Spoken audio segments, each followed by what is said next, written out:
So the report has not been released. The Ethics Committee, by tradition, keeps a tight hold on these things. We've seen the leaks that have come out, as you have. We've seen the stories about people saying that 17-year-old girls were drugged and statutorily raped at parties by Matt Gaetz. We've not seen what's in the report. The Ethics Committee has the authority to release that report, and I think what scares a lot of us is that we saw the last time that Trump was in the White House that he not only surrounds himself with sexual predators, people who are credibly accused of sexual assault, but suppresses that information. Remember, he suppressed the FBI investigation into Brett Kavanaugh. Remember that Donald Trump himself is an adjudicated rapist.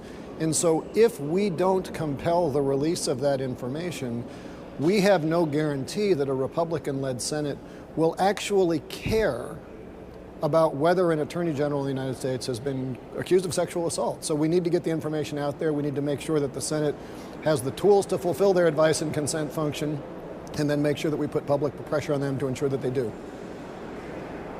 Well, of course, we should note that the former Congressman Matt Gaetz has denied any wrongdoing amid these allegations, and even attorneys for two of the alleged people that had relations with Matt Gaetz have said their interactions were consensual. But Congressman, as we consider this here, knowing that the Speaker has said this would set a bad precedent as Mr. Gaetz is no longer a member of the House of Representatives, is there a precedent concern here? Could the House Ethics Committee in the future be used in a way that it was not intended to if this is done?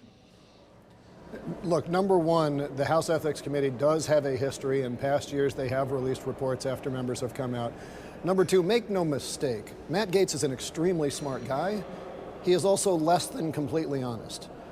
All of us understood that he resigned early in order to avoid this report coming to light. If he is nervous about what's in the report, that speaks volumes. And with respect to Mr. Johnson, I would simply point out that Mr. Johnson told us when he was running for Speaker, if you want to know what I believe, just read the Bible. When Jesus said, what you do unto the least of these, you do unto me, I wonder who Mike Johnson actually is thinking of by the least of these. If you have somebody, Donald Trump raped a woman, is Mike Johnson going to look out for that, or is he going to be a rubber stamp? Does he care that there are credible challenges against Matt Gaetz? I wish this didn't sound partisan. I wish that we trusted the Republicans in the House and Senate to defend the least of these. But the fact that somebody is saying, I am innocent, trust me, and please don't disclose the information, a little dubious. Congressman, we heard from Elon Musk, who of course is playing a pretty big role in the transition of this administration, apparently will play a large role once the administration is off and running.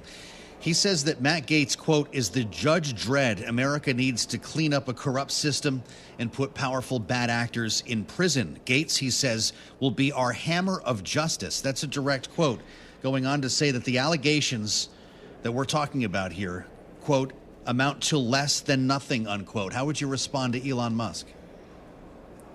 Look, Elon Musk is not an elected official.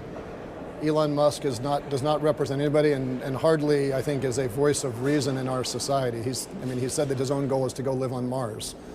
Okay, fine. The only reason we're talking about Elon Musk is because he's rich. We have a separate question.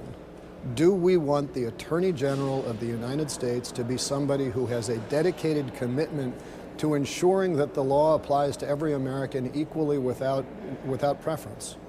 That seems a very low bar. If your view is that the Attorney General's job is to be some comic book figure that is out to implement retribution, whatever that is a deeply anti-American idea.